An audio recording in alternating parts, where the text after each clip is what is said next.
12절로부터 22절입니다. 구약성경 신명기 10장 12절로부터 22절 말씀 우리 봉독하시겠습니다. 이스라엘아, 내 하나님 여호와께서 내게 요구하시는 것이 무엇이냐? 곧 내 하나님 여호와를 경외하여 그의 모든 도를 행하고 그를 사랑하며 마음을 다하고 뜻을 다하여 내 하나님 여호와를 섬기고 내가 오늘 내 행복을 위하여 내게 명하는 여호와의 명령과 규례를 지킬 것이 아니냐?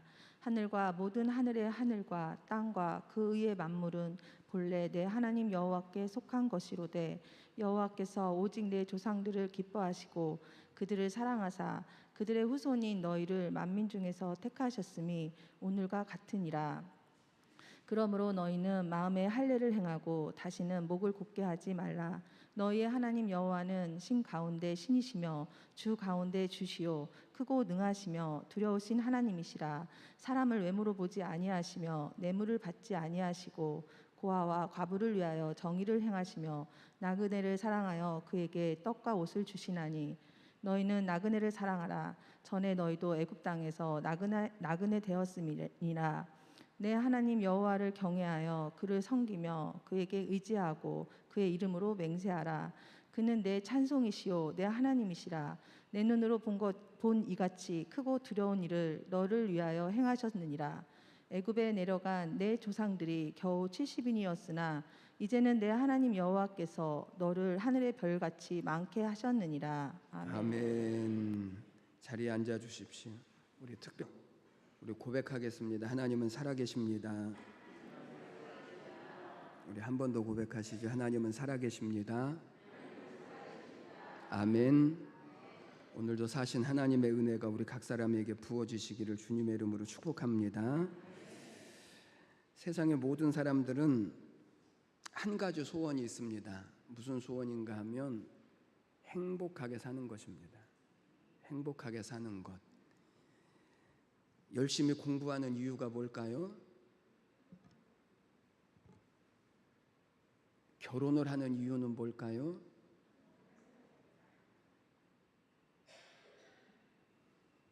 내 집을 장만하는 이유는 뭐죠? 돈을 버는 이유는 무엇입니까? 예수를 믿는 이유는 무엇입니까? 역시 행복입니다. 그럼에도 불구하고 세상뿐만 아니라 교회에서도 행복하게 사는 사람보다는 행복하지 않게 사는 사람이 현실적으로는 더 많습니다.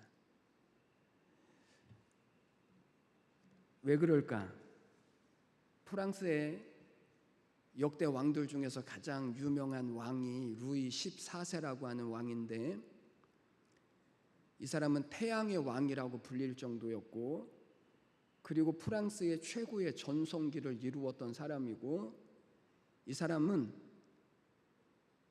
자기가 가지고 싶은 것 다 가져보고 해보고 싶은 것 다 해보았던, 그래서 프랑스의 역대 왕들 중에서 가장 사치스럽게 살았던 왕, 자기가 사는 궁전을 지키기 위하여서 36,000명을 동원해서 24년 동안의 궁궐을 지었고, 그 궁궐의 이름이 베르사유 궁전인데 부인을 3,000명이나 두었습니다. 행복했겠지요?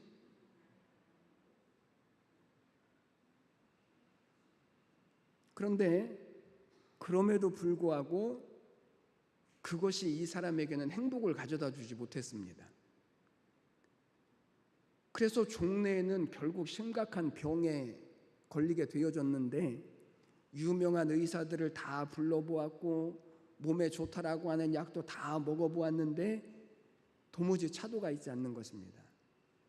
그런데 어떤 나이가 많고 경험이 풍부한 의사가 진찰을 하니까 그가 하는 말이, 왕의 병은 약이나 의술로 고칠 수 있는 것이 아니고, 이 병을 고치려면 세상에서 가장 행복한 사람을 찾아서 그 사람의 속옷을 빌려 입으면 낫겠다라는 것입니다.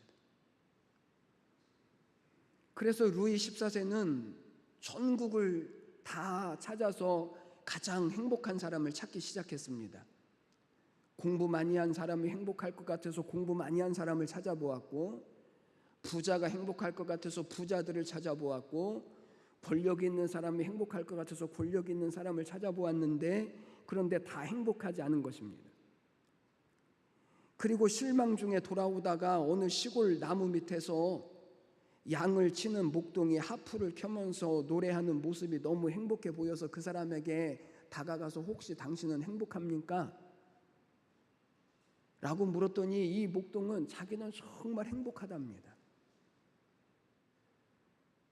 그래서 루이 14세가 자기의 사정을 이야기하면서 행복한 사람의 속옷을 얻어 입으면 병이 낫겠다라고 했더니 그 목동이 기꺼이 자기의 겉옷을 벗었는데 속옷이 없는 것입니다. 그것을 보고 너무 가난해서 속옷을 못 입고 있는 그것을 보고 그때 루이 14세가 했던 유명한 말이 있죠. 세상에 행복한 사람은 있어도 행복한 사람의 속옷은 없구나. 이 말은 사람들이 추구하는 돈이나 세상이나 물질이나 권력이나 이런 것들이 결코 사람을 행복하게 할 수 있는 것이 아니다라고 하는 그런 의미입니다. 행복한 사람의 속옷은 그런 게 아니죠. 그러면 무엇이 우리를 행복하게 할까? 오늘 12절과 13절 말씀을 보십시오. 13절, 내가 오늘 내 행복을 위하여 내게 명하는 여호와의 명령과 규례를 지킬 것이 아니냐. 하나님께서 오늘 우리에게 뭐라고 말씀하시냐면 내가 너의 행복을 위하여서 내가 너의 행복을 위한다. 하나님은 우리가 행복하기를 원하신다라는 것입니다. 여러분, 하나님의 소원이 무엇입니까? 하나님께서 우리를 불러내셔서 요구하시는 기독교의 핵심이 정말 무엇입니까? 신앙의 가장 중요한 근본이 도대체 무엇입니까? 아니, 왜 사람들은 예수를 믿으면서도 행복하지 않습니까? 뭔가를 놓치고 있죠. 뭔가 하나님께서 우리를 향하여서 가지신 진짜 하나님의 소원하시는 기독교의 가장 중요한 핵심이 무엇인가를 놓치고 있습니다. 여러분, 하나님의 소원, 우리를 불러내셔서 우리를 당신의 백성 삼으시고 우리에게 요구하시는 기독교의 가장 중요한 핵심, 그것은 성도가 잘 되는 것입니다. 아멘 하신 분들에게는 그런 은혜가 있게 되시기를 주님의 이름으로 축복합니다. 아까 하신 분들, 기독교의 핵심은 성도들이 형통케 되어지는 것입니다. 번성하는 것입니다. 창대케 되어지는 것입니다. 모든 민족 위에 뛰어난 자가 되게 하시는 것입니다. 오늘 13절의 말씀과 같이 하나님이 부르신 성도들이 행복해지는 것, 이게 하나님의 소원이고 기독교의 모든 핵심의 가장 중요한 내용입니다. 이게 우리를 불러주신 하나님의 간절한 기대입니다. 소원입니다. 우리를 사랑하시고 복 주시는 것, 이것이 하나님의 기쁨입니다. 이게 하나님의 즐거움입니다. 14절과 15절 말씀을 보십시오. 14절과 15절, 하늘과 모든 하늘의 하늘과 땅과 그 위의 만물은 본래 내 하나님 여호와께 속한 것이로되 여호와께서 오직 내 조상들을 기뻐하시고 그들을 사랑하사 그들의 후손인 너희를 만민 중에서 택하셨음이 오늘과 같으니라. 이 말은 하나님이 모든 것들의 주인이 되신다입니다. 하늘과 하늘, 땅과 이 세상 모든 만물의 주인이 되시고 이 모든 것들을 누가 만드셨다고요? 하나님이 만드셨습니다. 모든 하늘과 모든 땅과 모든 만물 모두가 다 하나님의 것입니다. 그런데 그 하나님이 우리를 불러내셔서 무슨 이익을 보시려고요? 우리를 불러내셔서 하나님이 무슨 이익을 보시겠습니까?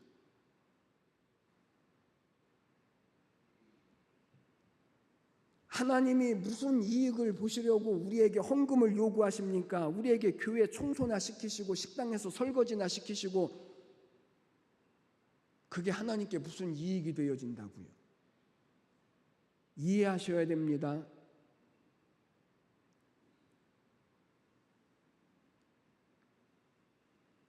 여러분 자체가 하나님의 목적이죠. 여러분이 행복해지는 것이 하나님의 목적이죠. 그것 때문에 영원한 죽음과 사망의 자리에서 우리를 불러내신 것 아닙니까? 내가 목적이라고요, 내가.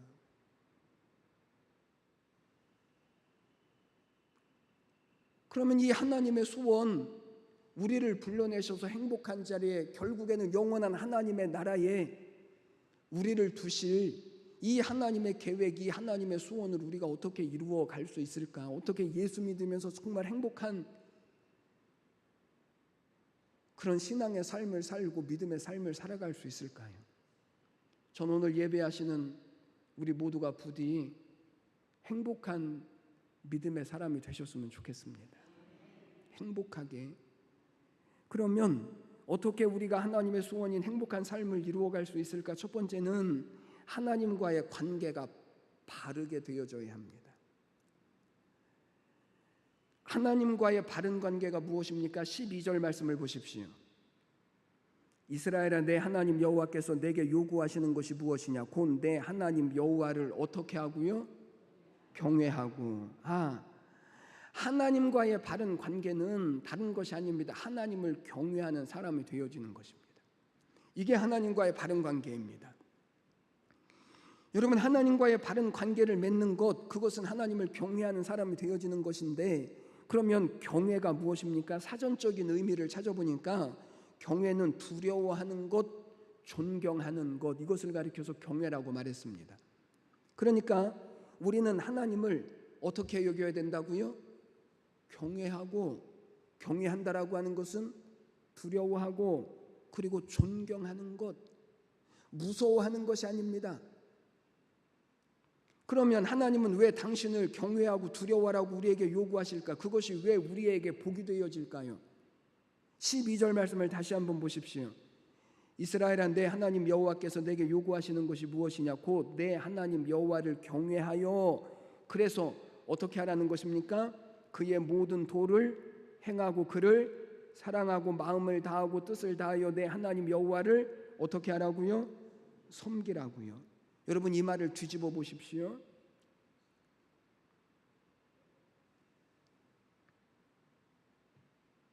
누가 하나님의 도를 행할 수 있다고요?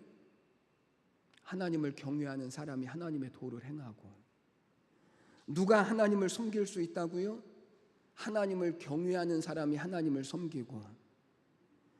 누가 하나님의 말씀대로 살아갈 수 있고 하나님을 사랑할 수 있다고요? 하나님을 경외하는 사람이. 하나님을 섬기고 하나님의 말씀대로 행하고 하나님을 사랑하는 사람은 어떤 사람이냐면 하나님을 경외하는 사람이 그럴 수 있다입니다. 한마디로 말하면 누가 하나님의 복을 받을 수 있습니까? 하나님을 경외하는 사람. 운전을 하다 보면 이런 경험을 참 많이 하죠. 제한 속도가 80km인데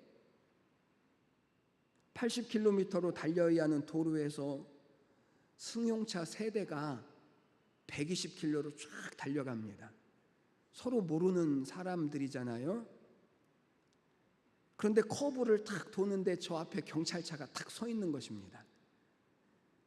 그러면 120km로 달려가던 서로 모르는 사람들인데 무슨 약속이나 한 것처럼 갑자기 80으로 쫙 줄여서 가죠. 왜 그렇죠?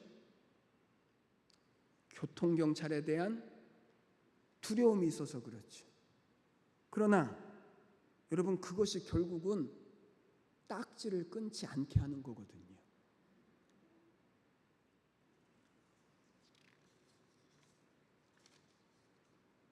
그러나 여러분, 하나님을 섬기는 일에 있어서 하나님을 경외한다라고 하는 말, 그래서 하나님의 말씀을 지키고 하나님을 사랑하고 하나님을 섬기라고 하는 말은 이런 두려움과는 다릅니다. 신명기 6장 24절 말씀을 보니까 이렇게 말씀합니다. 여호와께서 우리에게 이 모든 규례를 지키라고 명하신 이유는 우리로 하여금 하나님 여호와를 경외하여 항상 복을 누리게 하려 합니다. 하나님이 우리에게 당신의 계명을 주시고 지키라고 말씀하신 한 가지 이유, 그것은 항상 우리로 하여금 하나님이 복 주시기 위함이라고 말씀하시죠. 하나님께 유익이 아닙니다. 여러분, 믿는 사람들이 왜 하나님의 복을 누리지 못합니까? 물어보면 하나님의 복에 대해서, 내가 하나님의 복을 받았다라고 하는 것에 대해서 자신 있게 이야기할 수 있는 삶의 모습들이 많지 않거든요. 왜 그럴까요? 하나님을 경외하기보다는 세상을 더 두려워해서 그렇습니다. 세상에도 두려워할 일들이 많이 있거든요.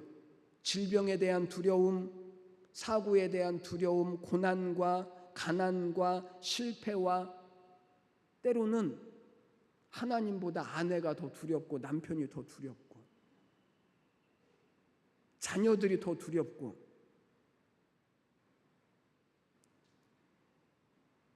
하나님을 두려워하는 것보다 세상을 두려워하는 것이 훨씬 더 크기 때문에 무엇을 못하냐 하면 하나님을 사랑하는 일을 못하고, 그리고 하나님을 섬기는 일을 못하고, 하나님을 경외하는 일을 못하니까 하나님의 복을 누리면서 살지 못하지. 두려움이라고 하는 것을 사전적인 의미로 찾아보니까, 들어보십시오. 사전에 나와 있는 이야기가 어떤 현상이나 경험을 예상했을 때 가지게 되는 불안한 감정, 이것을 두려움이라고 말합니다. 예상했을 때 가지는 두려운 감정, 이것을 풀이해서 설명을 하기를 사실이 아닌데 사실처럼 보이게 하는 잘못된 근거, 이게 두려움이래요. 이것을 신학적으로, 우리의 신앙적으로 풀어보자면, 정말 두려워해야 할 하나님을 두려워하지 못하도록 사실이 아닌데 사실처럼 보이게 하는 이 불안한 감정들, 이게 두려움입니다. 하나님이 여호수아에게 두려워하지 마라, 강하고 담대하라, 하나님이 말씀하신 이유가 뭐죠? 그래야 그 하나님이 주신 그 땅을 들어가서 차지할 수 있으니까요. 그들을 두려워했던 모세 시대의 이스라엘 백성들처럼 그 땅을 들어가서 차지하지 못하는 일들이 또 두려움으로 말미암아 나타날 것이기 때문에 하나님은 그들을 두려워하지 말라라고 말씀하십니다. 저는 오늘 예배하는 여러분들을 주님의 이름으로 축복합니다. 하나님과의 바른 관계를 맺으십시오. 하나님을 경외하는 것이 하나님과의 바른 관계입니다. 경외하기 때문에 하나님을 예배하고, 하나님을 경외하기 때문에 하나님의 말씀을 지켜내고, 하나님을 경외하기 때문에 하나님의 복을 이루는 삶, 그것이 오늘 하나님께서 우리에게 행복한 삶을 살게 하시는 내용이 되어집니다.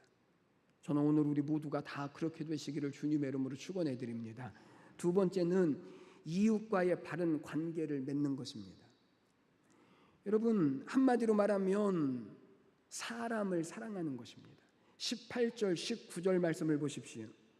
18절, 고아와 과부를 위하여 정의를 행하시며 나그네를 사랑하여 그에게 떡과 옷을 주시나니 너희는 나그네를 사랑하라. 전에 너희도 애굽 땅에서 나그네 되었음이니라. 여러분, 하나님이 주시는 복은 먼저는 하나님을 경외하는 데서부터 시작되어지고, 여기에서 수평적인 관계로 이웃과의 바른 관계, 다시 말하면 사람을 사랑하는 데서 이 하나님의 행복이 이루어진다입니다. 여러분, 십자가를 보십시오.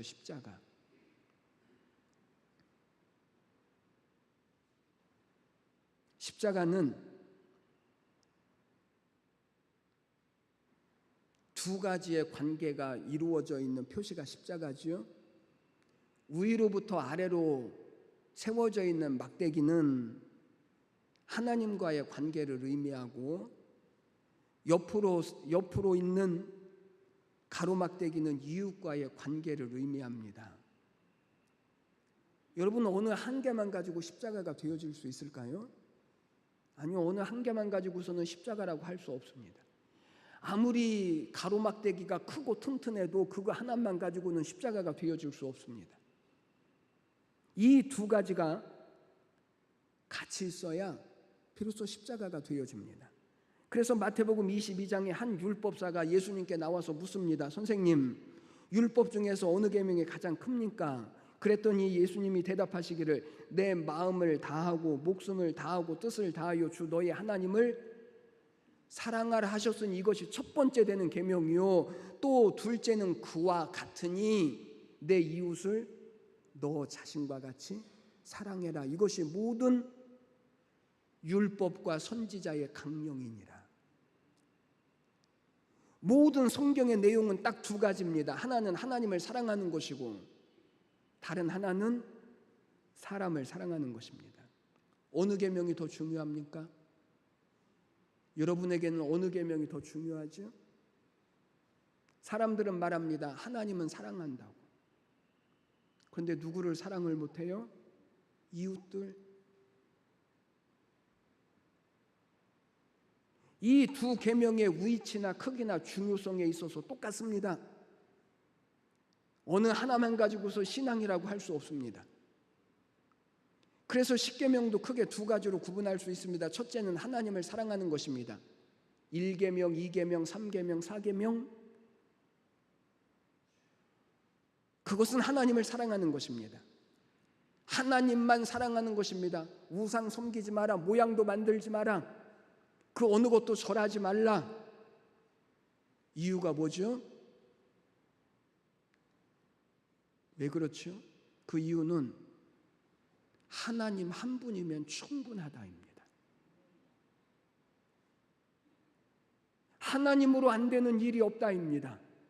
하나님만 바르게 섬겨도 얼마든지 구원을 받으며 얼마든지 행복한 삶을 살 수 있기 때문에 하나님은 다른 신 섬길 필요 없다입니다. 두 번째, 십계명의 두 번째는 이웃을 사랑하는 것입니다. 5계명부터 10계명까지 부모를 공경하고 살인하지 말고 도적질하지 말고 간음하지 말고 이웃의 것을 탐내지 말고. 여러분 왜 그렇죠? 왜 이웃의 것을 탐내지 않아도 되죠? 왜 거짓말하지 않아도 되죠? 왜 빼앗지 않아도 됩니까? 왜 다른 사람 것 탐내지 않아도 됩니까? 그 이유는 나에게 필요한 것은 이웃들에게 있는 것이 아니라 하나님께서 주실 것이기 때문에 그렇습니다. 우리 하나님이 우리에게 충분하시고 넉넉하시고 우리에게 복과 생명이 되시기 때문에 이웃에 대하여 탐낼 필요도 없고 거짓말할 필요도 없고 그들의 것을 빼앗을 필요도 없다. 하나님이 공급해 주신다입니다. 하나님 한 분이면 충분하다. 여러분, 이웃을 사랑하는 것이, 이웃을 섬기는 것이 우리가 하나님의 행복을 누리는 비결이라고 가르쳐 주십니다. 참된 마음으로 하나님을 사랑하는 사람들에게 나타나는 자연적인 현상이 있습니다. 그것은 이웃을 사랑하는 것입니다. 세상을 사랑하는 것입니다. 요한일서 3장 14절에서 이렇게 말씀합니다. 우리가 형제를 사랑함으로 사망에서 옮겨 생명으로 들어간 줄을 알거니와 사랑하지 않는 자는 사망에 거하느니라. 여러분, 자꾸 구원받았다라고 하는 것을 이상한 데서 확신을 얻으려고 하지 마십시오. 하나님을 사랑하는 것이 아니라 형제를 사랑함으로 우리가 사망에서 옮겨 생명으로 들어간 줄을 우리가 아나니.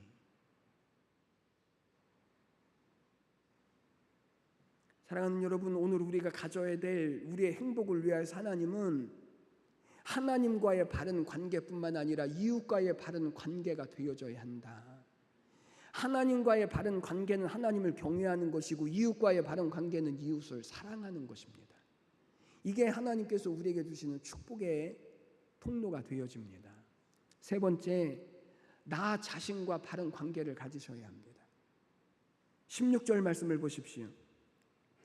그러므로 너희는 마음에 할례를 행하고 다시는 목을 곧게 하지 마라. 하나님과의 바른 관계, 그것은 하나님을 경외하는 것이고 이웃과의 바른 관계, 그것은 이웃을 사랑하는 것입니다. 그리고 우리가 또 한 가지 하나님의 복을 이루려면 또 한 가지의 관계, 나 자신과의 관계가 바르게 되어져야 한다입니다. 왜 그럴까요? 그것은 사람의 본성, 우리가 가지고 있는 본성은 죄를 좋아하고 세상을 좋아하기 때문에 그렇습니다.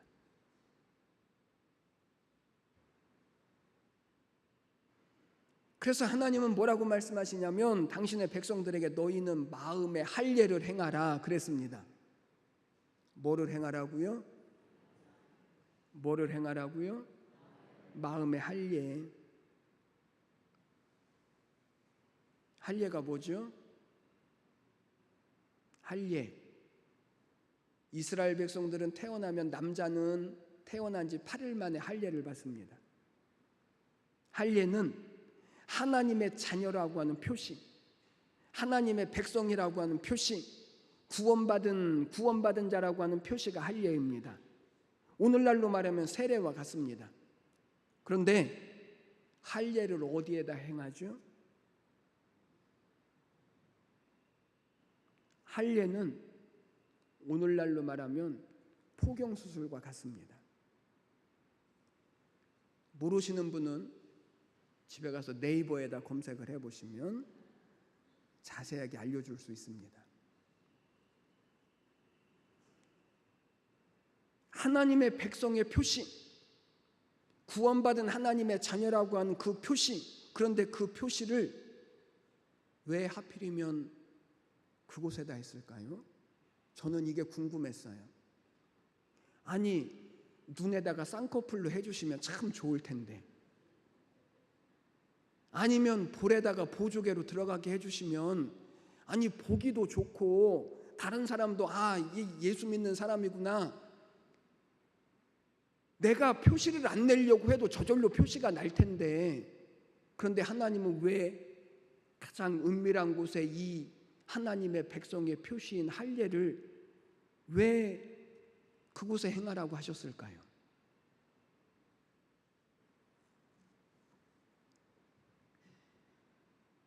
그 이유는 할례는 오직 하나님과 나 자신과만의 문제이기 때문에 그렇습니다. 다른 사람에게 보여줄 수 있습니까? 다른 사람에게 보여줄 수 있는 것이 아닙니다. 겉으로 드러나는 것으로 되어지는 것이 아니라 이것은 전적인 나 자신과의 문제요, 내 모습, 나라고 하는 이 본연의 문제이지 그것이 표시나는 것으로 아니요, 보여지는 것으로 안 되는 것입니다. 여러분, 할례의 의미가 무엇입니까? 할례의 의미는 이제는 세상 사람들과 다르다. 이젠 나는 세상에서 구별된 사람이다. 나는 거룩한 사람이다. 나는 하나님의 자녀다. 이 자신과의 문제가 바르게 정립되어지는 것이 할례입니다. 이게 구원받은 표시입니다.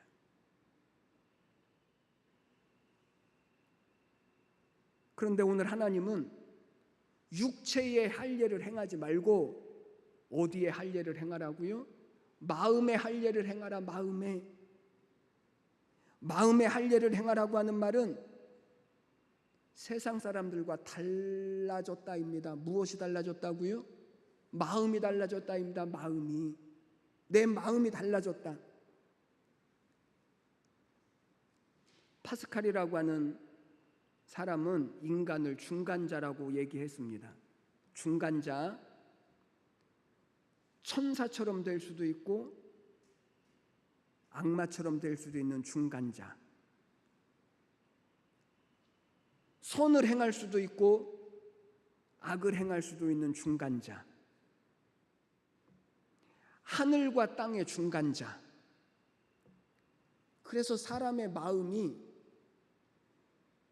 마음을 넓히려면 바다처럼 넓어질 수도 있고 마음이 좁으면 무엇처럼 좁아질 수도 있다고요? 밴댕이 소갈딱지. 그래서 제가 밴댕이 소갈딱지가 뭔지 찾아봤잖아요. 설교를 하려면 별걸 다 찾아봐야 돼요. 이 밴댕이라고 하는 고기는 몸집에 비해서 속이 너무나 좁대요.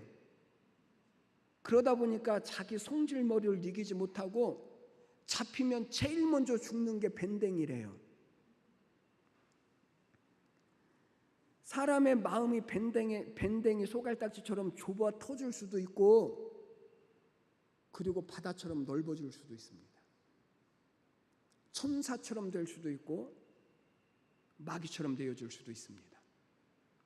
사람은 중간자이기 때문에 그렇습니다.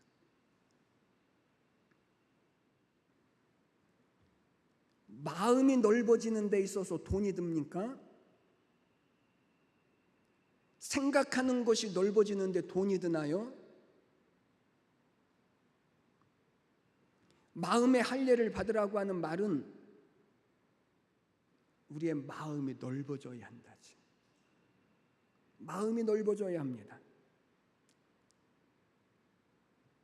가끔 예배에 지각하시는 분들이 있습니다. 단골로 지각하시는 분들. 저는 저희 교회에서는 아직 한 분도 못 봤습니다. 단골로 지각하시는 분들. 설교 도중에 들어오는 사람이 있다면 속으로 이렇게 말하죠. 예배 시간 하나 제대로 지키지 못하나? 저러면서 무슨 집사라고 무슨 권사라고, 이렇게 생각하는 것과 오늘 직장에서 오느냐고 밥도 못 먹고 저렇게 오는 길이겠지. 나 같으면 늦어서 안 온다라고 할 텐데 그래도 예배 중간이라도 오니까 참 고맙다. 어느 게 맞아요? 제발 대답 좀 해보세요.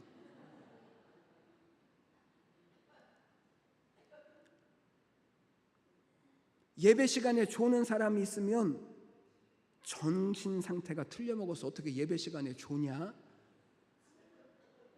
이렇게 말하는 거하고,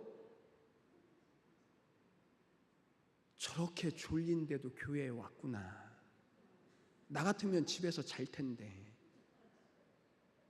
어느 게 맞아요? 저희 아버지도 목사님이시고 작은 아버지도 목사님이셨거든요. 그런데 두 분 성격이 너무 달라요. 저희 아버지는 예배 시간에 졸면 뭐 날아갑니다. 저희 작은 아버지는 깨우지 말라고 말합니다. 저는 중간입니다.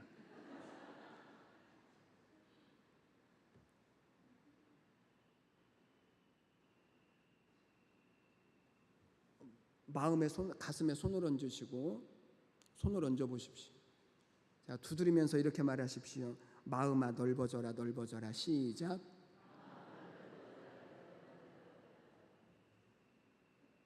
이게 하나님의 백성의 표예요.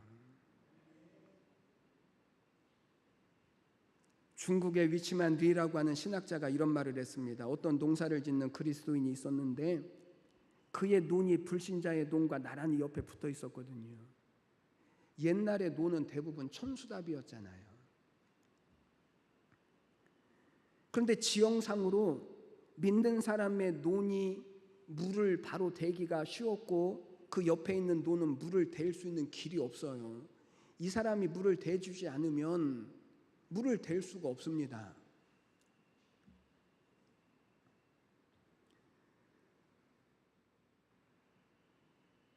그러니까 이 성도가 자기의 논에 물을 가득하게 대놓고 그 다음날 나가보았더니 자기네 논에 대놓은 물을 이 옆에 논에다가 다 빼가가지고 자기네 논의 물은 바짝 마르고 옆에 불신자의 논에만 물이 가득하게 고여있는 겁니다.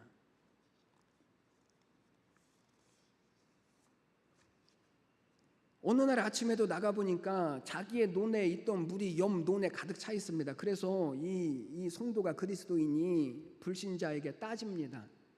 아니 왜 자꾸만 물이 논에 있는 물을 빼갑니까? 한두 번도 아니고. 이렇게 말해도 이 불신자는 절대로 자기가 그 물을 빼왔다라고 이야기를 안 합니다. 이런 일들이 하루 이틀이 아니고 그런 일들이 계속 되어줄 수밖에 없습니다. 그러니까 이 그리스도인은 자기가 대줄 수도 있음에도 불구하고 그것이 꼴보기 싫으니까, 그러니까 그것을 안 해주지요. 그리고 그때마다 따지는 것이 무엇인가 하면, 이 물은 내 논에 있었던 물이기 때문에 내가 그 물을 쓰는 것은, 내가 그 물을 보호하는 것은 당연한 거다. 그거는 잘못은 누가 하고 있다는 겁니까? 이 불신자가 하고 있다라는 거죠. 이 성도, 이 그리스도인이 따지는 것이 그것입니다. 하루는 기도를 하는데 하나님께서 마음에 감동을 주셨습니다. 얘야, 너는 왜 너가 옳다라고 하는 것만 주장하니? 그 이상의 일을 할 수는 없니? 왜 내 논에 물이 필요한 이웃에게 너는 스스로 물을 대주지 못하니? 마음속에 들려주신 하나님의 음성을 듣고 비로소 깨달아졌습니다. 아, 하나님 그렇습니다. 나는 내가 틀리지 않았다라고 하는 것만 주장하고 그 사람이 잘못했다라고 하는 것만 우기고 있었지, 하나님의 사랑과 하나님의 도움이 필요한 이웃에게 내가 무엇을 베풀어야 할지, 더 높은 그리스도인의 삶에 대하여서는 내가 잊어버리고 있었습니다.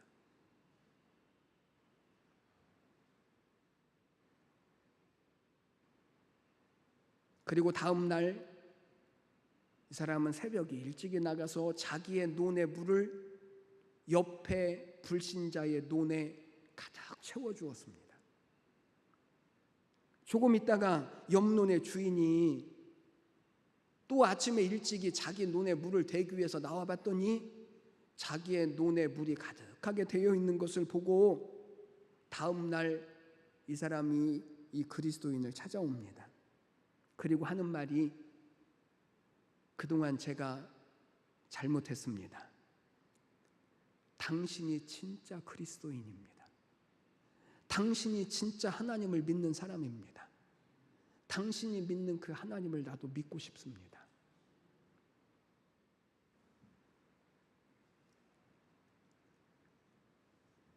로마서 2장 28절 29절 말씀을 보니까, 표면적 육신의 할례가 아니고 할례는 마음의 할지니라.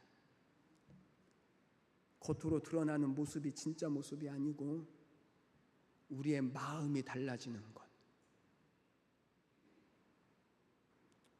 마음의 할례를 받아야만 나와 하나님과의 관계가 올바르게 정립되어지고, 그래야 이웃과의 관계가 새로워질 수 있고 하나님과의 관계가 새로워질 수 있으니, 그것이 오늘 예수를 믿는 우리가 행복한 하나님의 은혜와 복된 삶을 사는 비결이고 방법이라고 오늘 주님은 소개를 해주십니다. 사람은 누구나 다 행복하기를 원합니다. 예수를 믿는 이유도 행복해야죠. 제발 예수를 믿는 표를 행복으로 내십시오. 행복으로. 다른 걸로 예수를 믿는 표를 내려고 하지 마십시오. 우리만이 아니라 하나님은 더욱더 우리가 행복하기를 원하십니다. 우리가 행복하기를 바라는 것보다 하나님은 훨씬 더 우리가 행복하기를 원하시고, 그래서 하나님은 당신의 독생자 예수 그리스도까지 우리에게 아낌없이 보내주셨거든요. 하나님은 여러분이 행복하기를 원하십니다. 하나님은 이미 우리를 행복한 사람이 되게 하셨습니다. 행복한 모든 것들을 우리에게 이미 하나님은 다 주셨습니다. 우리를 불행하게 하는 죄를 이미 하나님은 다 용서해 주셨습니다. 우리를 불행하게 하는 모든 마귀를 이미 하나님은 십자가에서 다 멸하셨습니다. 그리고 우리를 영원한 죄와 사망에서 우리를 구원해 주셔서 하나님의 자녀 되게 하셨고 하나님의 백성 되게 하셨습니다. 그러므로 우리는 얼마든지 행복을 노래할 수 있습니다. 행복하게 예수 믿을 수 있습니다. 행복하게 우리에게 주어진 삶을 살아낼 수 있습니다. 하나님과의 관계를 한번 바로 세워보십시오. 세상의 그 어떤 것보다 하나님을 두려워해 보십시오. 이웃을 사랑해 보십시오. 내 마음을 하나님의 마음으로 한번 채워보십시오. 아들을 아끼지 아니하시고 우리에게 모든 것을 주신 하나님이 우리에게 무엇을 아끼신다고요? 아니요. 아니랍니다.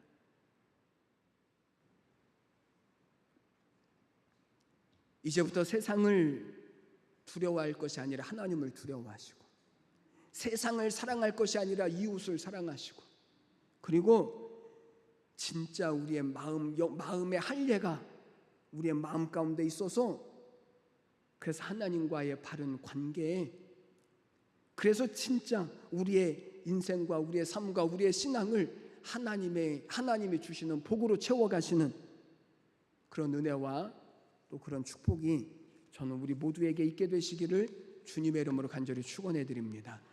기도드리겠습니다. 하나님 아버지, 은혜와 사랑을 감사합니다.